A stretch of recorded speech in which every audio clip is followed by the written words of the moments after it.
Bismillahirrahmanirrahim. Assalamualaikum warahmatullahi ta'ala wabarakatuh. Alhamdulillah, nahmaduhu wa nasta'inuhu wa nastahdihi wa nastaghfiruh wa na'udzu billahi min syururi anfusina wa min sayyiati a'malina. May yahdihillahu fala mudilla lahu wa may yudlil fala hadiya lahu. Asyhadu an la ilaha illallah wahdahu la syarika lah wa asyhadu anna sayyidana Muhammadan abduhu wa rasuluh. Allahumma salli wa sallim wa barik ala sayyidil mursalin imamil muttaqin wa ala alihi wa ashabihi ajma'in wa tabi'in wa tabi'it tabi'in wa man istanna bi sunnatihi ila yaumiddin, amma ba'd. Rabbi shrah li sadri Bishrah li sadri wa yassir li amri wa hlul 'uqdatam min lisani yafqahu qawli. Alhamdulillah, pertama dan selamanya kita melafazkan setinggi-tinggi kesyukuran kita ke hadrat Ilahi kerana dengan izin dan limpah kurniaan darinya kita masih lagi diberikan ruang dan peluang oleh Allah Subhanahu wa taala untuk kita terus berada di atas muka bumi ini. Mudah-mudahan ini peluang yang kita manfaatkan dengan meneruskan amal ibadah serta memperbanyakkan kebajikan-kebajikan kita sebagai bekalan menuju ke hari akhirat kelak. Alhamdulillah tuan-tuan, kita juga telah memasuki awal bulan Rejab. Bila masuk awal bulan Rejab ni maksudnya kita dah semakin dekat dah dengan Ramadan. Kurang daripada 60 hari kita akan bertemu dengan Ramadan jika diizinkan oleh Allah Subhanahu wa taala. Jadi biasa yang kita baca ataupun doa-doa yang dibacakan oleh imam-imam selalu antaranya di masjid-masjid surau-surau, iaitu Allahumma barik lana fi Rajab wa Sya'ban wa balighna Ramadan. Amin. Ya Allah, berkatilah kami di bulan Rajab, Sya'ban dan sampaikanlah kami ke bulan Ramadan. Amin. Kalau dia tak tambah ada masuk Rejab kan? Orang Cina dia tambah lagi. Kan? Ada orang buat hari kedua raya, hari ni pergi hari kedua raya. Hari kedua dari mana pula? Dari Cina. Kita orang Islam tak ada sebab kedua raya, hari kedua cuti ke okeylah. Walaupun kita dari sudut masyarakat ni tak ada masalah, tapi tak payahlah kita biasakan hari raya kedua kita ke mana kan? Sebab kita raya kita dua saja kan, cuti tu tak ada masalah. Baik. Jadi begitulah. Jadi bila masuk bulan Rejab ni banyak ganjaran dia sebab dia salah satu daripada bulan-bulan haram. Dan dia salah satu bulan haram yang tunggal berasingan berbanding dengan 3 bulan lagi yang berturut-turut, Zulqa'dah, Zulhijjah serta Muharram. Baik. Kita sambung lagi berkenaan dengan kitab daripada Habib Abdullah Al-Haddad berkenaan dengan nasihat agama dan wasiat iman. Yang lepas kita berhenti pada memohon husnul khatimah. Husnul khatimah ni perakhiran ni yang baik. Macam baru-baru ni sehari dua ni yang mana mantan yang Muhammad Dr. Abdul Rani bin Osman tu kan, dikhabarkan dia meninggal ketika mana bangkit pagi waktu nak tahajud. Dah selesai diwuduk, tak silap. Bangkit pagi nak tahajud tu di antara tanda secara gambaran zahirnya husnul khatimah lah. Sebab dia meninggal dalam keadaan nak melakukan sesuatu ke arah kebaikan, yang dipanggil muyul ilal luzum. Dia memang ke arah itu dah kan, sebab dia bangkit tadi tu dengan mengambil wuduknya kepada Allah Ta'ala, takdirkan dia mati dalam keadaan sedemikian tadi kan. Baik, kita sambung seterusnya, iaitulah penderhaka mati dalam su'ul khatimah. Penderhaka siapa ni? Iaitulah mereka yang derhaka kepada Allah. Derhaka kepada Allah ni bagaimana? Buat benda yang Allah Ta'ala larang lah. Buat benda yang Allah Ta'ala murka, maka derhakalah dia. Ketahuilah bahawa yang selalu mati dalam su'ul khatimah itu adalah orang-orang yang tidak mengambil berat dengan solat fardu, sembahyang fardu. Dengan sembahyang fardu. Sembahyang ni pun, kalimah sembahyang ni memang telah lama digunakan dalam kita punya rantau alam Melayu ni. Sebab saya masa yang buat projek manuskrip Melayu tu, Syekh Nuruddin Al-Raniri tak silap, dia abad ke-18 tak silap saya. Dan dalam kitab fiqh dia pun dia tulis sembahyang. Dia tulis semayang. Jadi tak ada masalah lah. Sebab kadang-kadang ada orang begitu skeptikal dia kata semayang sebab nanti sama macam agama lain, sembahyang. Sembahyang mana-mana, sembahyang. Jadi agama lain pun guna kalimah semayang. Kita pun semayang juga kan, contoh kan. Tak ada masalah. Dia telah kita panggil dimaklumi. Dalam bahasa Melayu pun diterjemahkan dengan semayang. Cuma siapa yang nak guna solat, solat lah, tak ada masalah. Tapi jangan kita katakan orang guna semayang tadi tu dia sama, tak Sebab saya pernah dengar ada peribahasa orang macam tu. Tapi bila kita tengok manuskrip yang kurun ke-18 pun guna kalimah semayang. Maknanya kata telah dimaklumi dalam bahasa Melayunya itu. Waktu kurun ke-18 tu, waktu tu belum lagi negara Malaysia lah. Dan masih lagi kita panggil alam rantau Melayu kita ni memang dimaklumi lah. Tak ada masalah. Kadang-kadang kita ni mudah tak tahulah datang mana propaganda tu ataupun teori konspirasi tu kan. Jadi mana orang yang berhusnul khatimah ni apa? Yang tidak mengambil berat tentang sembahyang fardu atau solat fardu, tidak mengeluarkan zakat yang wajib. Zakat yang wajib tu zakat lah, kan? Dan orang-orang yang menjaga tepi kain kaum muslimin, kan? Jadi suka mencari-cari keaiban orang yang tak sewajarnya lah. Orang-orang yang mengurangi timbangan atau cupakan. Ini kalau dalam niaga dia tak jujur. Maksudnya dia tak jujur lah. Orang-orang yang menipu kaum muslimin dan membelit mereka serta mengelirukan mereka dalam perkara-perkara agama maupun dunia. Orang yang menipu, orang yang kita panggil memperdayakan orang, tak kisahlah atas nama agama maupun dunia. Kan istilah saya panggil apa, tunggang agama lah sebagainya, kan saya tunggang menunggang ni bukan agama je. Dalam dunia akademik pun ada tunggang. Tunggang artikel akademik, dia tak buat apa-apa pun, nama dia letak sekali. Ini ada antara yang dibincang.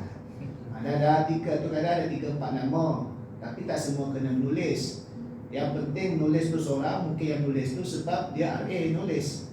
Yang lain tu tolong buat survey, yang lain tu tolong buat analisis. Maka itu dikira ada kontribut bersama lah. Tapi kalau dia tak ada apa-apa langsung, tiba-tiba masukkan nama dia, isteri aku pun nak sekali nama, dia letak nama bini dia. Dia bersyarah dia letak, tu tak ada contribution apa-apa, itu nama menunggang lah. Dia ada bahasanya, bahasa apa saya tak gratis ke apa. Saya tak ingat lah, ada Indonesia punya Jadi tak kisahlah apa sajalah, kan okay, baik. Begitu juga dengan orang-orang yang mendustakan para wali Allah dan mengingkari mereka tanpa hak. Dan wali-wali Allah ni asasnya paling mudah ulama lah. Ulama. Sebab selain daripada itu yang bersifat yang karamah itu kita tak tahu. Kan? Kita tak tahu. Tapi paling-paling asas adalah para ulama tadi itu. Kerana apa? Kerana man adali waliyan faqad adantuhu bil harbi. Allah Taala sebut siapa yang memerangi akan aku wali ni faqad adantuhu bil harbi. Allah Taala isytihar perang. Jadi ulama ni kita panggil, kita kena muliakan mereka sesuai dengan agama mengangkat mereka tadi itu. Yang mereka ni syakhsiahnya baik, ilmu dia mengajak orang mengenal Tuhan dan sebagainya, kan? Ni para ulama lah. Kalau berlaku ustaz kadang-kadang ada ulama berkhilaf sama ulama, contoh kan, tak apalah, tentang ulama berkhilaf sama ulama serah pada mereka lah. Tapi jangan kita pula melampaui adab kita terhadap para alim ulama tadi. Kerana khilaf para ulama itu adalah atas hujah, atas kita panggil perbahasan ilmiah. Kita ni tanpa hujah, kan, lebih kepada emosi, kan, lebih kepada emosi, lebih kepada perkara viral dan sebagainya. Seterusnya orang-orang yang mendakwa mendapat darjat kewalian dan tingkatannya tanpa kebenaran, ini menipu pula. Dia menipu jadi wali. Kita tak boleh menafikan wujudnya wali, tetapi jangan sampai orang tadi itu menipu dia itu wali, kan? Kerana menipu tadi itu, mungkin kerana nak nisbah sesuatu dalam agama ni pada diri dia, nak diangkat, nak disanjung, tak boleh lah. Sebab itu kalau orang yang mengangkat diri dia, sah-sah dia bukan wali. Aku ni wali tahu tak? Kalau rumah aku macam-macam, sah-sah bukan wali. Kerana wali dia tidak akan mengangkat diri dia sebagai wali, tetapi orang lain yang angkat dia atas bersesuaian dengan makam yang dibenarkan, selagi mana tak melampaui batas lah, tanpa mereka cerita tadi itu. Nabi SAW pun ada model dia dalam kita memuliakan Nabi, iaitulah jangan sampai tahap sembah Nabi. Macam orang-orang Kristian dia sembah Isa jadi anak Tuhan, Nabi dah melampaui, kan? Di antara kalangan para Nabi pun kita angkat, tetapi jangan sampai over border. Yang ini sampai ada Nabi lain lebih hebat daripada Nabi Muhammad iman dia. Tak boleh. Sebab Nabi Muhammad SAW itu yang paling tinggi keimanan dia. Kan? Jadi biar bersesuaian. Biar bersesuaian. Macam kita mengangkat mak ayah kita, menghormati mak ayah kita, bersesuaian. Jangan sampai mak ayah kita pula boleh membatalkan syariat. Itu tak boleh lah. Jadi bersesuaian itulah yang dikatakan dengan kebenaran. Jadi orang yang mendakwa kewalian dan dikatakan tanpa kebenaran itu juga termasuk penderhaka lah. Kerana dia telah menipu dan memanipulasikan agama tadi itu demi kepentingan diri dia. Kan? Okay. Dan lain-lain lagi dari perkara-perkara yang keji. Sama ada yang disebutkan oleh Allah sebagai al-munkar. Kan? Perkara-perkara munkar ataupun yang fahsya. Kan? Kadang-kadang secara biasa kita sebut maksiat, munkar, fahsya, kan? Bid'ah yang dalalah. Secara general atau surveinya samalah benda tadi itu yang bercanggah syariat. Tapi secara spesifiknya ada beza. Kan? Munkar ni dosa-dosa besar yang mana ia itu pada agama. Pada agama munkar. Dan munkar tadi itu kalau melibatkan hak kepada manusia jadi jenayah. Dia jenayah. Maksiat di umum, semua tu maksiat. Dan cuma ada maksiat peribadi, ada maksiat yang jadi munkar. Munkar ni contoh dia tak semayang, tu maksiat. Tapi dia mempromosikan tak semayang. Tengok macam contoh, dia kata, tengok macam aku tak semayang, aku kaya. Ini jadi munkar. Ini jadi munkar. Tapi kalau ada melibatkan perkara yang menjejaskan dunia, jadi keji. Contoh zina. Allah Ta'ala sebut itu perkara keji. Sebab zina ni walaupun suka sama suka, tapi dia merosakkan manusia. Dari sudut hilangnya malu, keluarga mungkin boleh gaduh. Kalau mengandung boleh gugur janinnya, atau anak yang dikandung tadi tak sadar dibunuh. Macam-macam lagi. Bila melibatkan perkara hak manusia ini yang sekali dengan agama tadi itu, maka dia jadi perkara keji. Kan? Kalau yang bid'ah dalalah, yang sesat tadi itu, dia perkara maksiat yang dibuat atas nama agama, yang direka-reka. Yang direka-reka. Tak boleh lah. Jadi itu di antara beza sikit demi sikit tadi itulah. Jadi disebabkan tadi itu ada, tapi dari sudut bila sebut tadi itu menunjukkan perkara ni semua yang tak bagus. Semua yang tak bagus tadi itu. Di antara yang sangat ditakuti oleh seorang Muslim ditimpa su'ul khatimah, iaitulah antaranya membuat bid'ah yang dalalah dalam agama. Bid'ah ni benda yang direka-reka tanpa ada asal. Asal ni sama ada dalil yang khusus ataupun dalil yang umum. Dalil yang khusus ni contohnya memang Nabi buat sedemikian. Memang Nabi buat sedemikian tadi itu secara kita panggil secara khusus. Contohnya apa? Nabi tahnik. Tahnik kan? Nabi buat. Nabi berpuasa dalam hari-hari yang tertentu dibuat. Tapi ada perkara yang kita panggil Nabi tak buat, tetapi secara asalnya ada kaedah dia. Contoh macam orang nak puasa bulan Rejab, selalu timbul tiap-tiap tahun bulan Rejab ini, boleh tak nak puasa? Puasa secara umum puasa. 1 Rejab ke, 27 Rejab ke, tapi secara umum Rejab nak puasa sebulan Rejab pun. Saya tengok daripada fatwa Mesir, saya buka fatwa Mesir, saya buka juga fatwa Jordan. Sebab kalau Mesir ni biasanya dia punya mufti dia atau institusi fatwa dia sangat mudah untuk buat ibadah, dia tak ada masalah. Dia tak perlu strict sangat. Jordan ni sebab kita tahu ada juga sebahagian yang strict, ada tak, tapi dia punya fatwa dia sama, tak ada masalah. Dia kata perkara mutlak, maka tadi itu jangan, dia termasuk dalam mutlak apa sahaja. Contoh Rejab bulan haram, kan? Daripada 4 bulan haram. Bulan haram ni apa? Perbanyakkan buat ibadah. So apa saja? Nak puasa-puasa. Nabi puasa tak Rejab sebulan? Tak. Tapi sebab ada dalil yang umum puasa. Jadi ada asal dia. Dan selagi mana jangan mengkhususkan sahaja aku puasa Rejab fardu. Itu mengkhususkan gitu, jangan. Itu tak boleh. Dan sahaja aku berpuasa 27 Rejab kerana Isra' Mi'raj. Jadi takhsis tak boleh lah. Sebab tarikh Isra' Mi'raj pun ada khilaf. Yang kita pakai itu selalu saya sebut tarikh masyhur. Dia ada beza tarikh yang sahih, tarikh masyhur. Yang ni masyhur, tarikh yang masyhur. Jadi puasa, tak ada masalah. Kan? Jadi gitu. Dari sudut saya tengok yang dikatakan oleh fatwa Jordan dan Mesir pun, dia kata pun jumhur ulama macam mana? Mazhab Hanafi, mazhab Maliki, mazhab Syafi'i dan sebahagian mazhab Hambali. Maksudnya yang tak setuju tu sebahagian mazhab Hambali lah. Dari sudut yang lain, mazhab yang lain semua setuju, tak ada masalah. Pada kaedah asal yang umum. Kan? Antaranya kalau kita di masjid semayang, lepas semayang ada buat salam-salam. Ada Nabi buat lepas semayang salam berbaris, tak ada. Tetapi secara umum Nabi sebut tasafahu tadhabul ghil. Dan kamu bersalam-salaman, kamu hilang akan rasa dengki salam suami. Nabi tak sebut secara khusus salam waktu bila, Nabi kata bersalam-salaman. Jadi kesesuaian tadi itu mutlak. Alam dah ramai kumpul salam waktu tu. Itu di antara kita panggil kaedah yang dibahaskan oleh para fuqaha tadi. Baik. Lantaran itu ada di antaranya lagi, iaitulah su'ul khatimah ini menanam syak dan ragu dalam hati terhadap Allah, terhadap Rasulnya dan hari akhirat. Apa saja?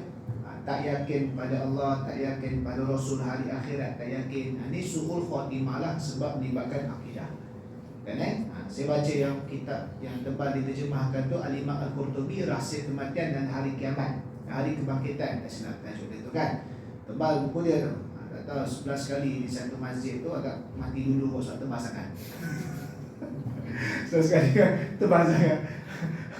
Kan? Kalau orang tadi tu berdoa dalam keadaan minta mati kerana putus asa, maka itu dosa besar. Sebab apa? Sebab dia tak yakin kuasa Allah boleh selesaikan masalah dunia dia. Dia yakin, ya Allah, berat ujian mati, kalau Allah aku tak tanggung dah, Allah tak lalat dah aku, dosa besar, putus asa. Mana tahu benda tadi tu selesai, Allah Ta'ala boleh kun fayakun. Tapi berbeza dengan minta doa. Orang tu tengah sakit, contoh, ya Allah, kalau kematian itu baik untuk aku, matikanlah aku dalam kebaikan. Kalau kehidupan itu baik untuk aku, maka hidupkanlah aku dalam kebaikan. Itu lain. Tak, kita tak berasa, cuma kita serahlah urusan pada Allah. Kan itu di antaranya. Jadi itulah dia termasuk, dia ragu terhadap Allah, Rasul dan hari akhirat tadi itu. Sama macam isu berkenaan dengan kan isu baru ni, apa kecoh pasal apa kahwin dua di Thailand tu. Artis Sol. Tahu Sol tu apa? Suami orang lain, SOL. Kan, jadi benda ni jadi perbincangan secara emosi. Yalah, yang ada salah dan tak salah, yang bagus tak bagus. Ada kata tengok Nabi pun tak berlaku adil pada isteri-isteri Nabi.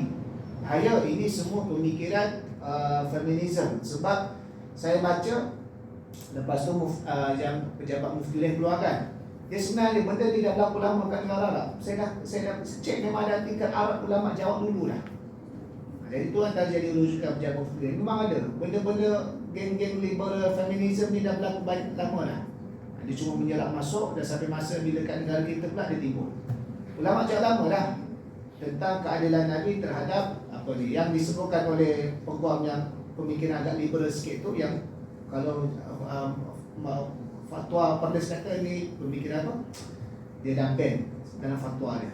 Asyah Abu Jalil tu, Mufti waktu tu Rozani Ramli, dia kata Perdes dah bincang, keluar kenyataan ni pemikiran sesat atas nama fatwa dia. Perles lah kan. Dia kata tengok dalam benda ni Nabi sendiri tak boleh berlaku adil. Tengok dalam surah Al-Ahzab. Benda tu sebiji sama pemikiran dengan orang liberal feminis kat negara Arab. Sebab benda ni menjala. Jawapan semua dah ada. Saya boleh jawab, tapi kalau saya jawab tak seluas jawab mufti lah jawab kan. Kita pula tak dah. Saya tak tahu sebab kan kurang rajin tulis. Bila kita dah kena tukar tune nak tulis jurnal ni, jangan tulis artikel biasa ni, dia rasa malas pula nak bertukar. Sebab dia lain-lain. Jadi nak pendek kan, 13 muka surat padat. Dia tak boleh ajar tulisan buku dakwah. Jadi kita nak tune jadi malas pula. Jadi saya buat pendek. Dah ada dah semua. Bahaya. Termasuk dia kata Rasulullah tak adil. Sebab bila disebabkan tak adil ni, maksudnya Rasulullah tak berlaku adil lah. Bila tak adil, lawan dia zalim. Bila tak adil, lawan dia zalim. Jadi mustahil pada sifat Rasulullah itu bersifat zalim. Kan? Itu beza. Syariat tadi itu satu, individu yang ada isu itu satu. Kan jangan sampai kita kait kepada Nabi sallallahu alaihi wasallam tadi itu. Itu bahaya dan sebagainya. Boleh buka yang fatwa polisnya, kalau nak boleh cari cek yang Rora, dia ada keluarkan balik, tak silap balik tu. Lantaran itu maka setiap Muslim hendaklah berwaspada dari segala penyakit ini dengan sepenuh kewaspadaan, hati-hati. Kerana tidak akan terlindung dari keburukan Allah Subhanahu wa ta'ala melainkan orang yang dikasihi Allah. Allahumma ya arhamar rahimin, nas'aluka bi nuri wajhikal karim an tatawaffana muslimin wa an talhaqana bis-salihin fi afiyati ya rabbal alamin. Doa doa daripada dia Abdullah Habib Abdullah Al-Haddad bila menuntut tentang ini. Maksudnya apa? Ya Allah, Tuhan pengasih dari sekalian pengasih, kami memohon dengan cahaya wajah-Mu yang mulia agar Engkau wafatkan kami sebagai orang-orang Muslim, kemudian dampingkan kami bersama para salih dalam keadaan selamat dan sentosa, wahai Tuhan seru sekalian. Tapi itulah bahaya, hati-hati. Sebab itu dipanggil zaman sekarang ni Ghazwatul Fikri, serangan pemikiran tu kuat. Benda tu sebenarnya bukan baru, dah berlaku lama dah kat negara Arab dan sebagainya. Apabila berjaya Barat masuk dalam dunia Islam tadi itulah. Jangan main Arab pun ada, kan?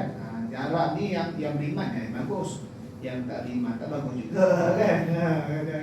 Dia dari sudut liberal dia pun ada lagi lah dia, kan? Bahasa Arab dia baca sendiri, kan? Tapi dia tak percaya dan sebagainya. Jadi sebabkan itulah hati-hati, sampai tahap janganlah apa-apa isu kita nak ni kita sampai condemn pada Nabi SAW. Sedangkan benda itu tak betul. Wajib kepada kita membersihkan Nabi daripada segala tuduhan yang boleh menjatuhkan maruah, apatah lagi mengatakan Nabi itu buat dosa dan maksiat. Ini wajib, bukan sunat, bukan pilihan, wajib. Kerana itu adalah martabat seorang Rasul yang Allah Ta'ala sebut dalam Al-Quranil Karim. Baik. Seterusnya berpegang teguhlah dengan tali Allah. Tali di sini adalah maksudnya agama Allah Subhanahu wa Ta'ala. Firman Allah, wa'tasimu bihablillahi jami'an wa la tafarraqu, berpegang teguhlah dengan tali Allah dan janganlah kamu berpecah belah. Ayat 103 surah Ali Imran. Sebelum daripada itu 102 tentang takwa. Ya ayyuhallazina amanu taqullaha haqqa tuqatih wa la tamutunna illa wa antum muslimun wa'tasimu bihablillah. Ayat ini merupakan suatu perintah dari Allah untuk berpegang teguh dengan agama yang diredainya. Semua sekali dah. Dan juga jangan berpecah belah lah. Menjaga dan mempelajarinya serta meluruskan diri dan bersatu dalam menganutinya agama Allah Subhanahu wa Ta'ala. Kan? Dan ayat ini juga merupakan satu peringatan daripada Allah agar kaum muslimin tidak berpecah belah di dalam menganuti agama Allah. Kerana perpaduan itu adalah rahmat, manakala perpecahan belahan itu adalah azab.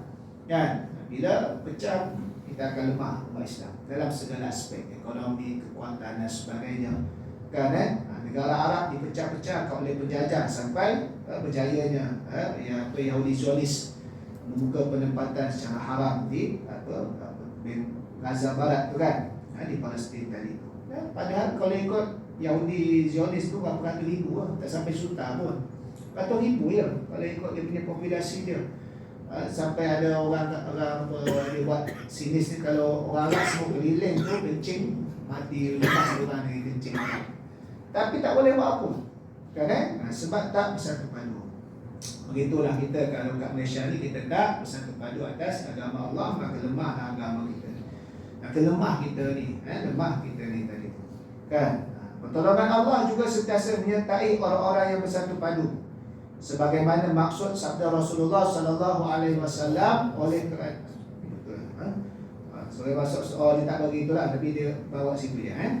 Jadi kalau ikut apa nama Nabi pun banyak kali sebut tentang bersatu padu, ukhuwah dan sebagainya. Innamal al-muslimu akhul muslimin, kan? Innamal mu'minuna kal bunyan, kan? Banyak lagi macam-macam lah hadis Nabi sallallahu alaihi wasallam tadi itu, kan? Adalah hadis Nabi Aus dan Khazraj kuat kerana bersatu padu pada agama Allah, kan? Jadi itu di antara asas, tapi susah lah, kan? Sebab bila masing-masing ada kepentingan, maka disitulah kita panggil akan diuji kita. Oleh kerana asas-asas agama yang mulia ini asalnya terpaut di dalam persefahaman, perpaduan dan saling bantu-membantu, maka berpecah belah dan tidak bantu-membantu pada mendirikannya tentu akan merendahkan darjat agama dan melemahkan tarafnya. Jadi lemahlah umat Islam, kan? Kini jelaslah bahawa perpaduan itu menjadi pokok segala kebajikan dan kebaikan, sedang perpecahan pula menjadi pokok segala kejahatan dan pada bencana. Kadang-kadang dengan sebab perpecahan itulah kita jadi lemah. Dan kalau sebab apa? Sebab kita saling cantas-mencantas. Kan? Dibuat perumpamaan. Tu kapak tu, dia tak boleh nak potong pokok, melainkan hulu daripada kayu juga. Kalau dia punya mantel kapak tu saja kan, tak boleh nak macam tu. Tapi sebab ada pemegang hulu daripada kayu, kayu yang telah membantu besi untuk memotong kayu. Tu istilah bahasa lebih kurang itulah kan. Jadi nak beritahu benda ni. Baru ni ada cerita dalam TV Awesome, Sarjan Hasan. Yang jadi tali barut. Orang Melayu ada cerita sejarah lah kan. Melayu menyebabkan musuh boleh masuk. Sarjan Hasan kan, TV kan. Dia kalau tengok TV Awesome hari Khamis, dia panggil legend, cerita Piranda atau cerita lama hari Khamis. Kalau hari Sabtu cerita hantu. Anak-anak tengok kan. Kita tak pasal explore apa sebagainya. Jadi itulah TV Awesome dia suka. Kalau petang pukul 5 sampai nak maghrib, TV 9 Raja Kartun. Macam-macam kartun, Megamato lah. Kalau satu hak Megamato. Kalau yang lain Ajinali pusing, dah habis pusing lagi. Orang dah pusing pergi, dia pusing satu habis pusing. Budak-budak lah kita lihat kan. Waktu-waktu je lah. Jadi kita tengok tahulah, oh ni saja Hasan malah ni gini sebagainya, macam-macam. Jadi itu pun ada. Jadi cerita-cerita tadi itu kerana apa? Kerana tak satu padu. Kerana apa? Ada kepentingan selain daripada agama Allah Subhanahu wa ta'ala, sehingga kita sanggup menggadaikan prinsip untuk kita nak dapat kepentingan diri sendiri tadi itulah. Baik. Seterusnya bersyukur atas nikmat perpaduan. Dalam ayat yang 103 tu Al-Imran, wadhkuru ni'matallahi 'alaikum id kuntum a'da'a fa'alafa baina qulubikum fasbahtum bi ni'mati ikhwan. Sampai habislah. Ingatlah kurnia Allah kepada kamu ketika kamu dahulu bermusuh-musuhan. Ayat ini turun ketika mana berlakunya kita panggil nak bergaduh balik di antara Aus dan Khazraj. Aus dan Khazraj ni dah bersatu dah. Waktu Nabi datang tu Nabi saudarakan, ta'akhikan. Kemudian tak lama lepas tu ada isu yang mengungkit balik sejarah. Gaduh balik. Nabi pun tegur orang ni, kamu nak mengajak kepada seruan jahiliah tu? Sebab masing-masing nak mengangkat puak masing-masing tadi tu sebab benda yang kecil. Kerana sehingga lupa kepada nikmat ukhuwah tadi itu. Maka turunlah ayat ini memperingatkan balik. Dulu kamu ni dikata apa? Kamu dahulu bermusuh-musuhan, Allah Ta'ala yang satukan hati-hati kamu balik. Sedangkan dulu wa kuntum ala syafa hufratin minan nar, kamu ni dekat dah dengan jurang tebing neraka. Maksudnya apa? Ialah dengan sebab kamu bergaduh, berbunuh lah apa sebagainya, putus silaturahim, caci maki, mencela apa sebagainya. Kan itu kan jahat neraka tu. Maka itu dah membawa dah heret kamu kepada neraka Allah. Kan jadi dengan sebab kita ada nikmat ukhuwah tadi itu, maka itu yang menjadikan kita ni bersatu padu, berukhuwah dan kita bawa ke syurga.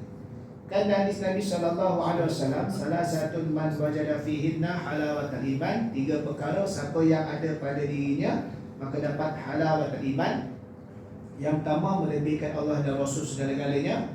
Yang kedua, berkasih sayang, bertemu dan berpisah semata-mata kerana Allah, ni ukhuwah tadi. Yang ketiga, dia ada perasaan benci untuk kufur sebagaimana dia benci untuk dimasukkan dalam neraka. Ada 3 perkara ini Nabi sebut dalam hadis Nabi, halawatul iman, kemanisan iman. Kita beriman, alhamdulillah, nak rasa kemanisan tadi itu. 3 perkara ni lah kan.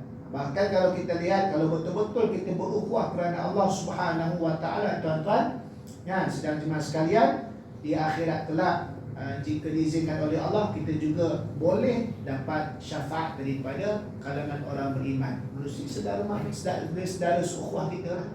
Dia ada syafaat Nabi, di syafaatul kubra. Kan satu daripada kita panggil pelepasan daripada Allah, itqum minan nar. Kemudian syafaat Nabi, kan di besar-besar. Kemudian ada syafaat Quran, syafaat daripada puasa. Ini biasa didengar. Dan juga ada syafaat yang umum, iaitu syafaat daripada sesama orang beriman yang berkasih sayang di dunia itu. Tapi kena ikutlah dia punya ukhuwah yang betul-betul, semata-mata kerana Allah, kita kasih dan kita kalau kita benci pun kerana Allah, bukan benci zat dia, tapi kalau ada dia buat benda jahat kita benci, kita tegur dia. Kita kalau dah berkasih ni, berkasih sayang ni, orang buat jahat pun kita rasa takut, kita rasa hati. Contoh macam keluarga lah kan, kalau ada buat benda lain sikit nak tegur, takut terasa hati, padahal tak boleh kita kena tegur. Tapi cara tegur tadi tu kita approach secara berhikmah lah, itu saja. Kan ada anak-anak kita kan, anak kita waktu kecil dengan dah dewasa, cara approach berbeza kan. Jadi benda tadi tu jangan sampai anak-anak dah besar tak tahu tak aurat, kita pun nanti kan dia terasa hati, nanti dia tak balik kampung dah, macam dah tua sangat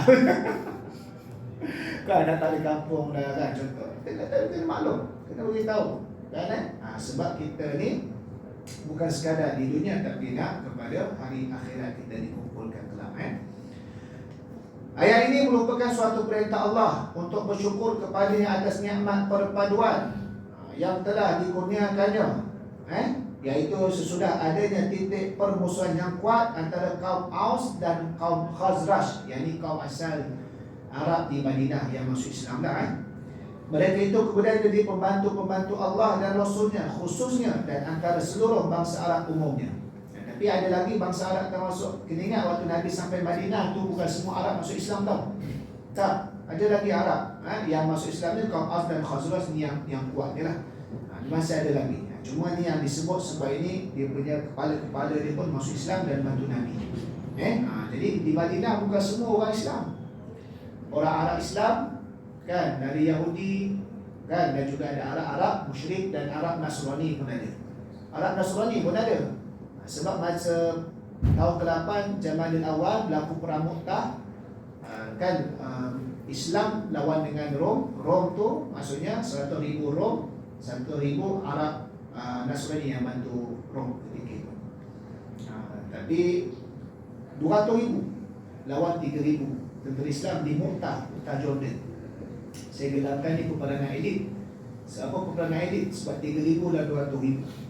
Dalam keadaan 300,000 tu tahun ke-8 Hijrah, bulan Jamadil Awal, 3,000 orang Islam tu, bahasa KL-nya otai-otai, orang Islam tak keluar. Nabi tak ikut, Abu Bakar tak ikut, Umar tak ikut, Osman tak ikut, Ali tak ikut. Ni otai-otai, otai Islam tak keluar, tak join waktu ni. Ni first time Islam jumpa musuh luar. Selalu sebelum ni gaduh sesama Arab ya, Mekah ya. Tapi dah muka Mekah tu dia lawan tu. Jadi dalam 3,000 tu pula, 3 penghulu yang Nabi namakan, Allah Ta'ala angkat darjat mereka sebagai syahid, mati syahid. Nabi kata penghulu untuk tentera ni adalah Ja'far bin Abi Talib, sepupu Nabi lah, wafat. Mula-mula bukan Ja'far tu nombor 2, mula Zaid bin Harithah anak angkat Nabi. Zaid bin Harithah anak angkat Nabi wafat, ganti kepada Ja'far bin Abi Talib. Yang tu tuan-tuan yang cerita tu, dia tangan pegang panji, potong tangan kanan, pegang tangan ni, potong, ada kata gigit mulut, ada kata kepit di lengan, mati. Mati syahid, Allah Ta'ala muliakan dengan syahid. Ja'far bin Abi Talib. Nabi kata kalau berlaku apa-apa, Nabi namakan 3 je. Abdullah bin Rawahah, Ibnu Rawahah. Ini salah satunya orang Ansar, yang 2 tu orang Muhajirin. Abdullah bin Rawahah yang semangat. Mati juga, mati syahid juga. Ketika itu umat Islam hilang, siapa ketua kita ni? Tengah-tengah pulang kampung, tengah pegang ni tuan-tuan, bukan tengah duduk lepak kedai kopi. Mesti ada tentera, mesti nak kena kontrol, yang boleh bagi order ni, arahan. Nampak kelibat Khalid bin Walid. Khalid bin Walid ada masuk Islam waktu tu. Khalid bin Walid lewat masuk Islam tahun ke-6, tahun ke-7 lebih kurang. Tapi yang nampak dia waktu tu perang ni, kita lantik Khalid. Sebab Khalid ni otak geliga, waktu dia belum Islam dia otak geliga. Kan, nanti dia Khalid bin Al-Walid pun, dia pun buat strategi. Dia kata kita 3,000 nak lawan 200, tak boleh makan kita ni. Contoh Malaysia lawan apa? Malaysia nak lawan Argentina, tak boleh makan kita ni. Kita bertahan macam ni lah, macam World Cup kan. Strategi apa tu? Morocco nak lawan ni, tak, strategi dia bertahan. Lepas tu dia counter attack lah. Itu strategi, tak semua kena lawan. Dia ada counter attack, ada defense sebagainya dengan ni kan. Jadi Khalid bin Walid ni buat macam mana tuan-tuan? Ikut secara bacaan dia pecah, ada depan, kanan kiri belakang, dia akan minta gilir, tukar. Tukar depan belakang, tukar, lepas tu tukar balik, macam tu tukar balik, tukar. Dan dia minta tentera yang naik kuda ni hentakkan kaki kuat sikit. Bukan hentak kaki dia, kaki kuda tu hentak kuat sikit, supaya debu naik. Jadi orang Rom ketika itu, yang dengan sekali Arab yang musuh itu dengan Rom lah kan, dia tengok, debu dia nampak, tapi bayangan tu semakin banyak. Dengan setting diorang, orang Madinah dah sampai, supporter daripada Madinah dah sampai. Oh, yang ni tak ada otai-otai lagi ni. Otai-otai dah sampai, alhamdulillah. Jadi orang-orang Rom ketika itu kata, kita jangan keluar, kita tahan kubur. Bila tengok diorang tak ganjak ke depan, bertahan kat kubur je, Khalid bin Walid kata apa? Waktu ni kita patah Madinah. Dah hilang habis tu debu hilang dah. Mana Islam? Kita kena scan. Tapi Rom mati banyak dah. 3 pagi pun mati. Tentera Islam 12-13 orang sahaja syahid ketika itu. Bila balik waktu tu, orang Madinah ni marah Khalid, sebab mereka faham lari daripada medan perang. Sebab dalam 7 Ijtanibus sab'amam mubiqat, jauhi daripada 7 perkara yang dosa-dosa. Yang terakhir tu at-tawalla minaz-zuhuf, lari pada medan perang. Dia kata ini perbuatan lari medan perang. Nampak macam sama kan? Alah, macam kita lah, sumbangan tu rasuah, nama sama. Nak declare macam mana? Ada tu, bagi juga. Sumbangan tu rasuah, bagi juga. Kan? Memang kalau ikut undang-undang SDRM, calon dengan wakil calon tak boleh bagi waktu tu kempen. Waktu kempen, kena ingat kalau tuan-tuan jadi calon atau wakil calon, mana tahu tuan-tuan jadi calon MB, apa tak masalah, kita calon kerajaan kan lah. Calon dengan wakil calon tak boleh buat sebarang edaran, sebab dia related secara langsung, dia direct dengan orang ni. Wakil calon tak boleh. Nak mohon permit dengan polis, calon dengan wakil calon je. Yang lain tu tipu lagi, tak kira secara undang-undang, perspektif undang-undang.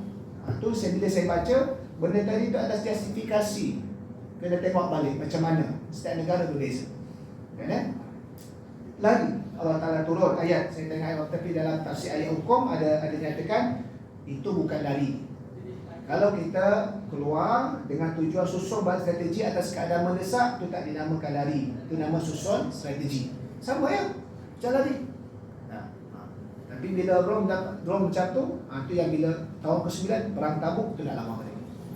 Ini bulan 9 bulan Rejab ni, perang Tabuk ni. Tabuk ni tuan-tuan, nak boleh berlaku perang, tuan-tuan bayangkan, cuba kita bayangkan, Islam datang 3,000 ke tempat Rom tak boleh makan. Dia pula macam kena prank lah bahasanya. Dia pula kena prank macam tu. Tapi dia pula mati ramai dah, 3-4 ribu mati.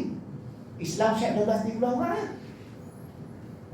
12,200 tak makan. Jadi orang ni dia kuasa besar dunia. Agak-agak kalau nak repeat, dia berapa orang tak? Tonton pergi KL, tonton gaduh dengan 5 orang gangster, tonton menang, tonton boleh lari. Yang 5 orang gangster tu abang dalam kawasan tu nak repeat, agak-agak dia dah 5 orang lagi lah. Tak, datang 100 orang nak belasah kau punya. Jadi Nabi sebagai ketua negara, Nabi cukup bimbang. Itu lah 200,000 agak-agak berapa orang Rom nak datang. 200,000 tak datang, confirm sekali ganda 4,000. Nabi hampir sebulan tak ada kaumah waktu tu. Sampai dalam baca kitab sirah, sahabat-sahabat di rumah Sayyidatina Aisyah, sudah ada tak? Tak ada pula dari sini. Umur Salamah tak ada. Semua di rumah bini Nabi, tak ada Nabi. Nabi berfikir macam mana nak berhadapan. Ni Nabi. Walaupun Nabi ni kalau kita ikut doa dia makbul dah. Boleh je doa, ya Allah turun petir, ya Allah turun malaikat, boleh. Tapi itu pada kuasa Allah, pada usaha kita macam mana. Sampai tak macam tu. Bulan-bulan Rejab yang berlaku tadi. Tapi nak katanya, kerana bila perpaduan tadi tu kuat, walaupun sikit, tapi kita boleh berjaya mengalahkan musuh. Cuma dalam perang Tabuk ni, kisahnya dah usul-usul apa sumbangan apa sebagainya, Nabi yang tu ni Abu Bakar datang semua harta, Umar datang separuh harta. Ini sebab betul-betul nak gempur ni kan. Tentera pula dapat 30,000. 30,000 kat Islam, 30,000. Dalam Hunain 12,000, ni 30,000. 30,000 Fars Rom pula bila nak keluar tempat orang dia tak dapat bawa banyak. Kalau tempat dia 200,000, bila nak keluar tu 40 je. Sekarang tak ada apa-apa, Rom patah balik. Nah. Apa tak boleh? Bayangkan ketika itu. Jadi nak kata bila umat Islam satu padu berpadu pada agama Allah, ikut Rasul, bagaimana petunjuk dia, kuat umat Islam tadi itu. Tak dalam mana-mana, carilah dalam mana perang sekalipun, umat Islam bilangan dia lebih sikit pada musuh biasanya. Tapi menang. Kerana apa? Kerana ikut perintah Allah dan Rasul, bersatu padu di antara satu sama lain. Jujur, ikhlas, kepentingan Islam itu didahulukan, maka insya-Allah. Allah lah, tak apa, nanti kita sambung lagi tentang ni tajuk yang ni dalam perjumpaan kita yang akan datang tadi itu. Jadi tuan-tuan ingat sebagaimana saya sebut tadi itu, bulan Rejab. Bulan Rejab ini tak lama dah nak Ramadan. Maksudnya kita dah kena, kalau gear tadi itu bukan gear satu dah, nak masuk 2-3 dah. Supaya bulan Ramadan kita lebih hebat ibadah kita. Jadi sekadar itu saja. Jadi sebagai iklan akhir, saya ada sejadah kat belakang tu. Itu sebagai saya nak kutip untuk sumbangan. Ada seorang sahabat, tapi bukanlah sahabat seumur best, sahabat sekerja kat Puchong tu. Dia ada pendarahan di otak. Saya pun dapat maklum tadi tu. Dia ada pendarahan, salur darah di kepala dah pecah, ada pendarahan, cakap pun tak berclear. Nasib baik tak lumpuh, dan dia perlu rawatan untuk dan 20,000 di Puchong. Ustaz Roslan, Haji Roslan nama dia ni. Dia pun dah umur nak pencen dah, Dia rakan sekerja lah, bukan rakan bash, satu umur rakan sekerja di Puchong. Kalau tuan-tuan ada sumbangan boleh di situ. Kalau tuan-tuan nak salur transfer pun boleh transfer. Kalau tuan-tuan nak apa sebagainya, bukti apa sebagainya, boleh maklum saja. InsyaAllah kita sampaikan terus. Itu saja, wallahu a'lam. Dari itulah di persiadan. Assalamualaikum warahmatullahi taala wabarakatuh.